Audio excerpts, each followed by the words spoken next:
Halo semuanya, perkenalkan nama saya Safira Julia dengan NPM 20066058836 dari kelas Niaga C.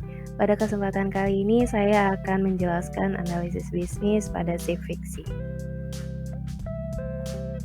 Civixy didirikan pada tahun 2015 dan berkantor pusat di Miami, Florida.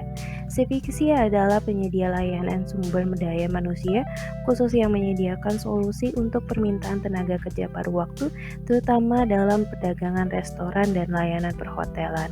Selain itu, Civixy juga menyediakan sumber daya manusia, kepatuhan kerja, asuransi terkait, penggajian, dan solusi layanan ketenagakerjaan operasional untuk klien bisnisnya dalam peluang kerja shift untuk karyawan di tempat kerja.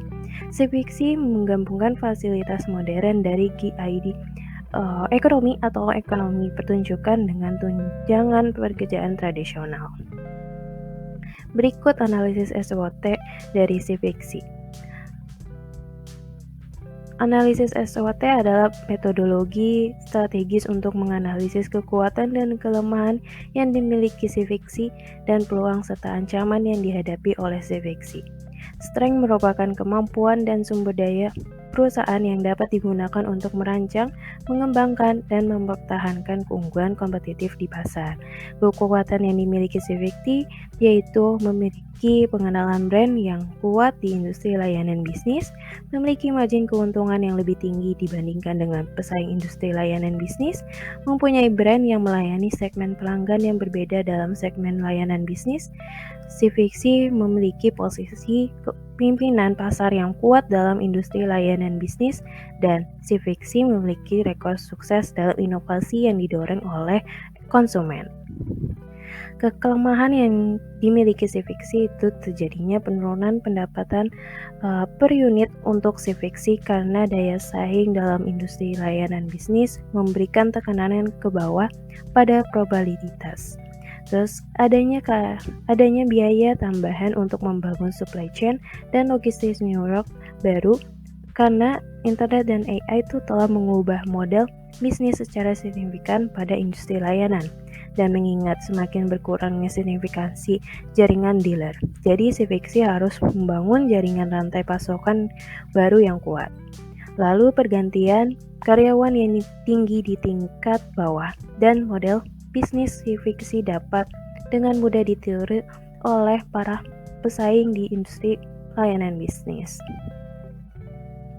Opportunity atau peluang yang dimiliki Civixy adanya inovasi dan kemajuan teknologi yang semakin cepat dapat meningkatkan produktivitas industri.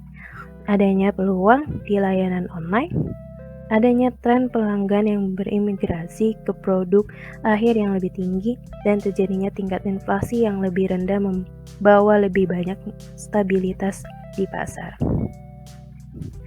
Ancaman bagi Civixy terjadi adanya kekurangan SDM yang terampil yang disebabkan tingginya pergantian karyawan dan meningkatnya ketergantungan pada solusi inovatif. Adanya pesaing mengejar perkembangan produktif, meningkatnya keahlian teknologi pemain lokal di pasar ekspor, dan meningkatnya komoditasisasi produk di industri jasa. Berikut cash flow analysis pada Civixy. Dari data annual report milik Civixy ini terlihat bahwa arus kas Civixy dari aktivitas operasi untuk tiap tahunnya minus karena net loss, tapi tahun 2020 aktivitas operasi tidak minus karena adanya pemasukan other non-items. Berikut cash flow from investing activities. Yang dapat dilihat, Civixy tidak memiliki net change in intangible asset, terus net acquisition, net change in short dan long-term investment, dan net change in investment total.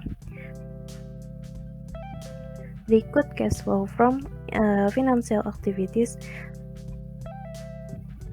Sekian dari saya, terima kasih.